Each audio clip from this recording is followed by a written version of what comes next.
TV3, Berita Harian, Harian Metro dan New Straits Times. Berita semasa Cool FM.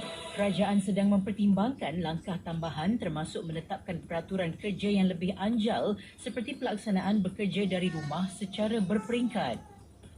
Seterusnya, Perdana Menteri Datuk Seri Anwar Ibrahim berkata penyelarasan kelayakan budi 95 terpaksa dinilai semula dan kuota subsidi bulanan ditetapkan kepada 200 liter sebulan bermula 1 April ini.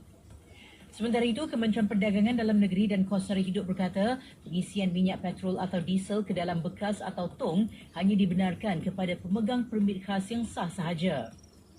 Dan kira-kira 22.58 juta liter diesel dihantar ke Filipina bagi menambah bekalan domestik ketika negara itu berdepan cabaran susulan konflik di Asia Barat. Malaysia dah cool.